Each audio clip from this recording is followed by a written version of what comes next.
Foreclosures in Surrey and other areas of the Lower Mainland are starting to show up at an alarming rate. You've seen the headlines. Big developers are defaulting. Mortgage delinquencies are quietly rising. And naturally, buyers, especially investors or anyone sitting on the sidelines, are starting to wonder, are foreclosures where the real deals are hiding? On the surface, it sounds smart, right? Distressed property, motivated seller, big opportunity. And for those that are HGTV aficionados, this sounds like Christmas in July. But here's what most people don't realize. The foreclosure process in BC is nothing like what you've seen on TV or in the US for that matter. There are no auctions, there's no fire sales, and there's no guarantees that you're even getting a good deal. So that begs the big question, are foreclosures actually even worth it for a buyer? In this video, I'm breaking down exactly how foreclosures work in BC, what triggers them, the real risk buyers take on, and whether they're actually worth chasing just because the price looks tempting. I've also added chapter markers in the description so you can jump to the section you need or come back to it later. You'll come out of this knowing whether foreclosure properties are right for you and your situation, and I'll let you know at the end how to source out foreclosures if you think there's something that is a good fit for you. If that all sounds good, let's get into it right now. You only get one chance to buy or sell your next home. Let's get it right. Now, before we dig in deep, it's worth noting that I'm not new to this. I've been in real estate since 2007, and over the years, I've worked on dozens, and I mean dozens, of foreclosure files, not just helping buyers to get into them, but also working directly for the banks as their listing agent. Banks like Scotiabank, Toronto Dominion or TD, First National, I was the agent they called when it was time to liquidate a distressed property. This means that I've been on both sides of the aisle and can offer a unique perspective many others cannot claim to have had. Years back, they were abundant too, but we really haven't seen many in the market for years now. And well, why is that? Because prices ran up so fast from 2015 to 2022, people had tons of equity in their home. If they ran into financial troubles, for the most part, they could simply just sell their home, collect the increases in the value, and move on. But lately, we're starting to see foreclosures pop up again. And not just your average condo, townhome, or detached home, but also full-blown development projects going under. A major condo site in Burnaby on Willingdon foreclosed. A 35-story tower in Surrey defaulted and sent into receivership. Even CMHC, the Canada Mortgage and Housing Corporation, has sounded the alarm about rising delinquencies and the rapid rise of private lending. As we enter this new reality of mortgage rates from emergency low rates, prices coming off COVID highs, and buyers' caution at an all-time high due to the increasing cost of living since the pandemic, we're in a little bit of a perfect storm here. So yeah, we're seeing more foreclosures and they are coming back in force. But just because a property is distressed doesn't automatically make it a deal. Let's take a step back. Before we talk strategy, we need to answer a basic question. What even is a foreclosure in BC, and how do people end up in a situation like that? At its core, foreclosure can happen for various reasons, but most typically fall into two categories. The first is a person, a homeowner, who can't keep up with their mortgage payments, or a homeowner who can't pay maybe their strata, the money that they owe them for things like a special levy or maybe just even simple strata fees. Reasons leading to these could be over things like job loss, life circumstances, like a separation, mortgage renewals with rate shocks, or maybe these people just simply have trouble qualifying for a new mortgage. In the development world, we're seeing builders who are over leveraged. They bought high, they borrowed aggressively, and now can't refinance or finish what they started because the sales simply aren't there to support moving forward. Whatever the cause, once payments stop, the lender steps in to protect their investment. So in BC, foreclosures aren't auctions on courthouse steps like you may have seen on TV, typically out of the United States. They're handled through the BC Supreme Court, and the entire process is court supervised. Now, here's a massive point that I really want you to understand. In a foreclosure, the goal is not to offload the property at a massive discount. It's to recover what's owed fairly and legally while still giving the borrower a chance to make things right. It is not a fire sale. It is not a distressed bank. And it's not an invitation for offers that are 15% below the asking price. Now, sure, you can make them, but the lawyer handling the file typically is working off a pre-agreed percentage off of the asking price that they're allowed to negotiate with a buyer. There is no emotion and no bending the number. If you don't like the number as a buyer, you just don't get the property. Now, hold on to this thought because I am going to expand on it a little bit further coming up. For now, though, let's understand how the process works step by step. So, step one. The borrower defaults. At this point, the lender sends a formal demand letter warning to the defaulting borrower. Lenders typically give 10 to 30 days for the borrower to resolve the default after the demand letter is issued.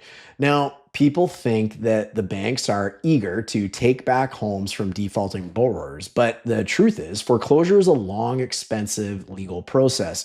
If a borrower can catch up, refinance, or sell, the lender usually prefers that. They're not in the business of owning property, they're in the business of being paid. With that being said, if the borrower doesn't cure the default, the lender will move into step two. And step two is the lender petitioning the court. If nothing changes, they file a petition with BC Supreme Court to start foreclosure proceedings, usually 30 to 60 days after the initial default.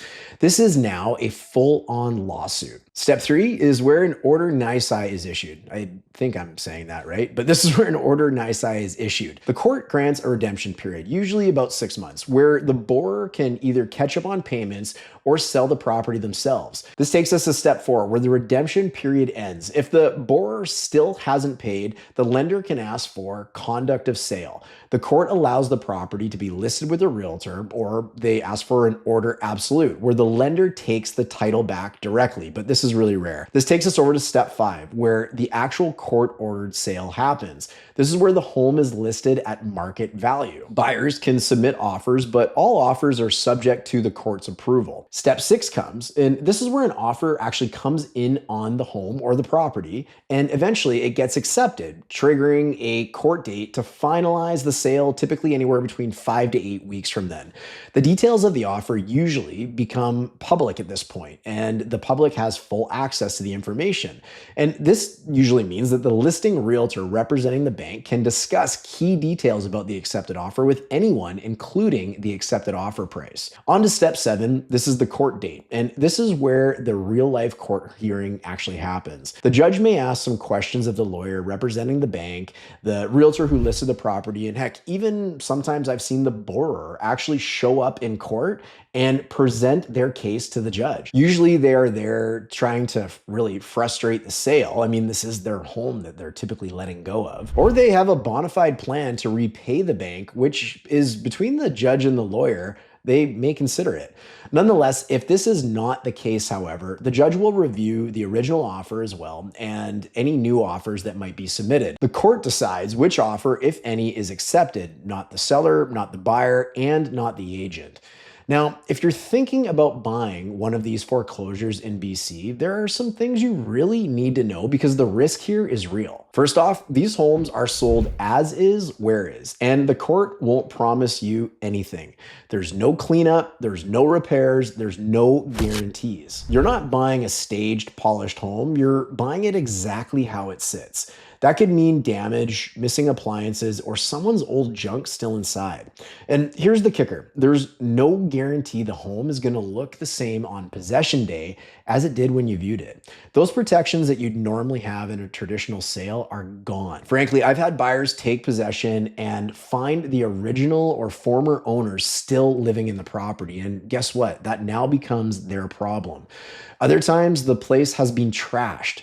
Appliances are gone, the cabinets ripped out, the home even can be vandalized at times. But with a court-ordered sale, there's no warranty, there's no recourse, and no seller to hold accountable. You own the problem, whatever condition it is in when you take it over. Second, there's no property disclosure statement, meaning no seller representations in writing about the home. The seller isn't filling out a checklist of what works and what doesn't because the seller is not the homeowner. The bank makes no representations about the property. property.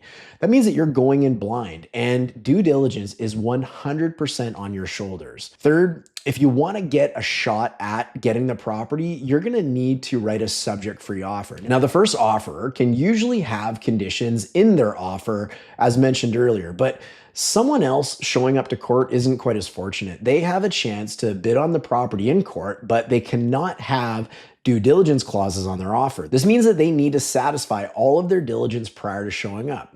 Why? Because the court isn't waiting around. They want certainty, not conditions. And here's the wild part. Even if your offer was accepted by the lender's lawyer, that doesn't mean that the home is yours. Remember previously when I mentioned that anyone can show up to court on court day with a sealed subject-free offer?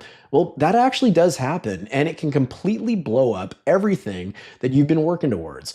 So let's say you've done everything right. You've viewed the home, ran your numbers, paid for an inspection, got financing in place, wrote a clean subject-free offer, maybe even emotionally pictured yourself living there. You submit your offer, the lawyer agrees, and now you're just waiting for the court to rubber stamp it. But then court date comes and someone else shows up with a stronger offer. Maybe they're offering more. Maybe they have a bigger deposit. Maybe they can close faster. Suddenly, the judge is weighing all of it and you lose. No counter, no second chance. And here's the real kicker. While you were waiting those extra 5 to 8 weeks for your court date, you probably passed on other homes.